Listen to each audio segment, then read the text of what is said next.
Hello అండి, welcome back to మన కోస్తా రుచులు. ఈరోజైతే మనం పచ్చి బంగాళదుంపలని క్రిస్పీగా ఎలా ఫ్రై చేసుకోవాలో చూద్దాము.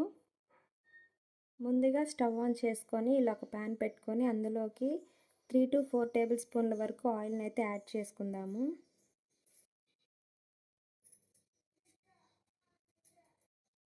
ఆయిల్ హీట్ అయిన తర్వాత ఇప్పుడు ఇందులోకి పోపు దినుసులు కూడా యాడ్ చేసుకుందాము.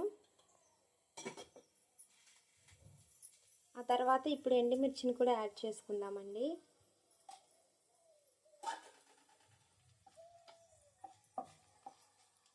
పోపు దినుసులు అన్నీ ఫ్రై అయిన తర్వాత ఇప్పుడు ఇందులోకి కొంచెం జీలకర్ర కూడా యాడ్ చేసుకుందాము.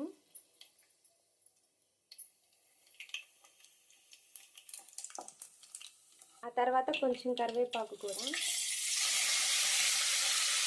ఆ తర్వాత ఉల్లిపాయ ముక్కలను కూడా యాడ్ చేసుకుందామండి. ఆ తర్వాత ఒక 2 పచ్చిమిర్చి ముక్కలను కూడా యాడ్ చేసుకున్నాము.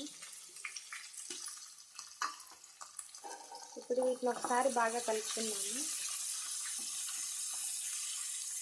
ఇప్పుడు ఆనియన్స్ పచ్చి స్మెల్ పోయిన తర్వాత ఇందులోకి కొంచెం పసుపు కూడా యాడ్ చేసుకుందాము.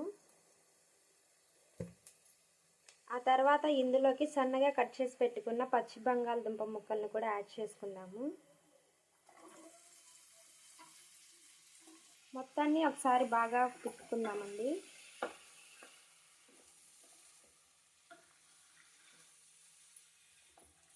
ఇప్పుడు 10 minutes ఇలా ఫ్రై చేసుకున్న తర్వాత ఇందులోకి ఇప్పుడు టేస్ట్కి సరిపడా సాల్ట్ని కూడా యాడ్ చేసుకుందాము.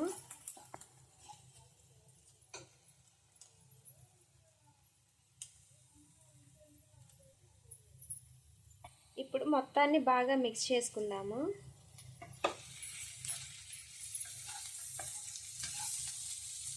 ఇప్పుడు మధ్య మధ్యలో కలుపుకుంటూ బంగాళదుంప ముక్క అనేది గోల్డెన్ కలర్లోకి వచ్చే వరకు బాగా ఫ్రై చేసుకోవాలండి.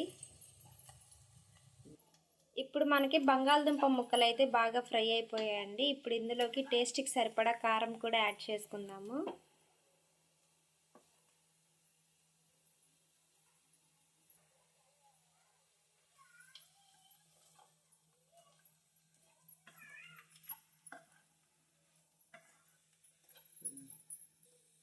ఇప్పుడు మనకైతే బంగాళదుంప ఫ్రై అనేది రెడీ అయిపోయిందండి. ఇప్పుడు దీని మీద సన్నగా కట్ చేసి పెట్టుకున్న కొత్తిమీరను కూడా యాడ్ చేసుకుందాము.